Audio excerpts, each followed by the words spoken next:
විදුලි බිල ගැන ගොඩාක් මේ ආණ්ඩුවේ කතා කියනවා. දැන් කතාවක් කිව්වා මේ හවස 6යි 10යි අතර වීදි ලාම්පු වහන්න කියලා. ඕෆ් කරන්න කියලා. ඒකත් වැඩපිළිවෙලක් නෑ. රටේ ජනතාවට කියනවා වීදි ලාම්පු 6න් පස්සේ ඕෆ් කරන්න කියලා. දැන් ඇත්තටම කියනවා නම් 6න් පස්සේ වැඩ කරන්න මේ රටේ දුප්පත් අසරණ මධ්‍යම ප්‍රාන්තික සහ එදා වේල වැඩ කරන්න. විශේෂයෙන් ගාමන්ට් වල ළමයි. මේ දවස්වල OT වලට විශේෂයෙන් වැඩ කරනවා. ඒ අය තමයි රැයට තනියෙන් එන්නේ කරුවලේ එන්නේ ප්‍රශ්නයක් වෙන්නේ වීදි ලාම්පුවක් නැති වුණාම. ඉතින් මේ ආණ්ඩුව හැමදාම දුප්පතුන්ට ගහන ආණ්ඩුවක් බවට පත් වෙලා තියෙනවා. දැන් බලන්න මම දැක්ක ඊයේ රෑත් නෙළුම් කුරුලේ ලයිට් පත් වෙනවා. රාජ්‍ය ආයතන වල පරිසරයේ තියෙන ඒ අපට තියෙන සීරු ලයිට් පත් වෙනවා රෑට.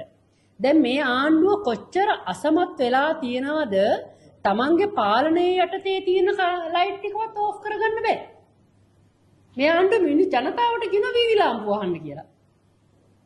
ඒ මදිවට දැන් මේ ආණ්ඩුවේ ඒගොල්ලන්ගේ channel වල රූපවාහිනී channel වල ප්‍රචාරය කරනවා නුවරඑළිය සැනකෙළියට එන්න කියලා.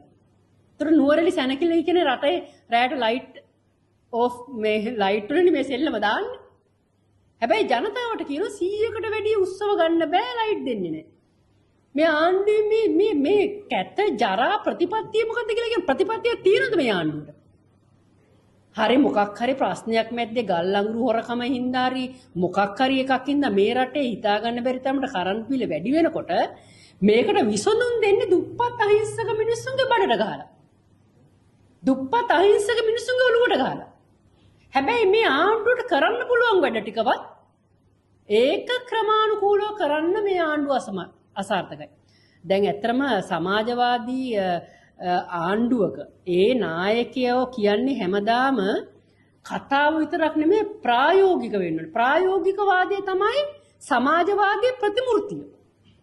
ලෙනින්ලා මාක්ස්ලා කියලා තියෙන එක. හැබැයි අනුර කුමාර ඇතුළු මේ සමාජවාදී ඉස්සරහට දාගෙන ආපු මේ ආණ්ඩුව ප්‍රායෝගික වැඩපිළිවෙලකට ගිය එකක් කියන්න බලන්න. එකපාරක් වඳුර ගණන් කරා එකපාරක්. ඒක ප්‍රායෝගිකද කියන්නේ? දැන් වීදි ලාම්පු වහන්න කියනවා කරන්ට් බිල අඩු කරගන්න. හැබැයි රාජ්‍යයේ ආයතන වලට අයිති කරන්ට් ටික ඊයේ රෑ 12ට ලයිට් දාලා. මෙන්න එච්චරට අසාර්ථකයි. මේ ආණ්ඩුව කිව්වේ මොනවද? වැඩි වෙන වෙලාවට වැඩි කරන්නත් අඩු වෙන වෙලාවට අඩු කරන්නත් ආණ්ඩුව මොකටද කියලා හෙව්වා. දැන් අපිට මේ අනුර කුමාර දිසානායකෙන් පෙරලා අහන්න තියෙන්නේ ලෝකේ හරි මොකක් හරි ගැටලුවක් එන වෙලාවට කලමනාකරණය කරගන්න බැරිව වැඩි වෙන වෙලාවට වැඩි කරන්නත් අඩු වෙන වෙලාවට අඩු කරන්නත් මොකටද ආණ්ඩුව අවශ්‍ය නැහැ.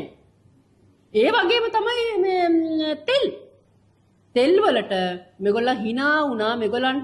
මේගොල්ලන් කියපුවා කරපුවා වලට තමයි මේගොල්ලන්ට මේව පරිසම් දුන්නේ.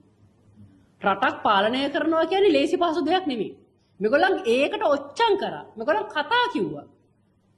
හැබැයි ඔත්තේට ඉරට්ටේට hina වුණ මිනිස්සු අද ඔත්ති ඉරට්ටේ ප්‍රායෝගිකව ක්‍රියා කරන පටන් අරගෙන තියෙනවා. මේගොල්ලන් ඇවිල්ලා පැය 24න් බද්ද අයින් කරනවකෝ තෙල් වලට ගහන. ඒවා යනවකෝ කාංචනගේ සාක්කුවට. ණයක් තියනවා ගෙවන්නකෝ ඒ ණය ගෙවලා ඉවරයි කිව්වා. හැබැයි දැනටත් බද්ද ගහනවා. දැන් ණයත් ගෙවිලා ඉවරයි. දැන් බද්ද කාගේ සාක්කුවටද දන්නේ යන්නේ. අනික විදුලි වල ඇමති අධිචෝදනා තියෙන ඇමතිවරේ. අධිචෝදනා තියෙන ඇමතිවරු අයින් කරනවා කියලා කිව්වා. අදටත් ඒ අයට කරටත දාගෙන ඉන්නවා. බලන්න තව දෙයක් මම මේ ආණ්ඩුවේ කියන්නේ මේ ආණ්ඩුවේ දේවල් කියන්න ගියොත් කියන්න ගොඩක් දේවල් තියෙනවා. අද හඳුන් වෙට්ටි යනවා V8 එකක. අපිට අවුලක් නැහැ. අපි දන්නවා නා සමහරට යන්න ඕනේ. හැබැයි එයාගේ ඇමතිවරයෙක් කියනවා മന്ത്രിවරයෙක් V8 එක හඳුන් වෙට්ටිට දුන්නේ යාළුවෙකු. දැන් ඇමතිවරයෙක්ට V8 එකක් දෙන්නේ මොකටද? ආදරෙටද? තමන්ට ලාභ ප්‍රයෝජන නැත්තම් භාවිතයට V8 දෙනවද? භාවිතයට V8 දෙන්නෙම යාළුවෙක් දෙන්නෙම පරිත්‍යාග කරන්නෙම තමන්ට මොනතරම් වාසියක්ද? එතකොට ඇත්තම කියනවා නම් පෙර ආණ්ඩුවේ දැන් ආණ්ඩුවේ මොකක් හරි වෙනසක් තියෙනවද? වෙනසක් නැහැ. කතාව විතරයි වෙනස. මොකද මේගොල්ලන් අවුරුදු ගාණක් කතා කරලා මේගොල්ලන්ට ලස්සනට බොරු කියන්න පුළුවන්. බොරු ඇත්ත වගේ කියන්න පුළුවන්. මේගොල්ලන් ප්‍රතිපත්තියක මේගොල්ලන් කියන එක කාලෙක වේදිකාවකට ඇවිල්ලා බොරුවක් ඇත්ත කරලා උනත් කියන්න පුළුවන්. දැන් මේ ආණ්ඩුව කරන්නේ ඒක නෙමෙයිද? බොරු නෙමෙයිද කියන්නේ? හැබැයි මේගොල්ලෝ ප්‍රායෝගිකව වැඩ කරන්න ගියම අර මොනර නටනකොට පිටිපස්ස හෙලිවෙල්ලෙන් වගේ පිටිපස්ස බරදි සම්පූර්ණ හෙලිවෙල්ලේ. හැබැයි ප්‍රායෝගිකව රට පාලනය කරන පටන් ගත්තට පස්සේ මේගොල්ලන්ගේ නිර්වත එළියට ඇවිල්ලා තියෙන්නේ දැන්. දැන් මේ නිර්වත්ව මේගොල්ලන් නටන්නේ. මේගොල්ලන් හැම එකම අසාර්ථකයි.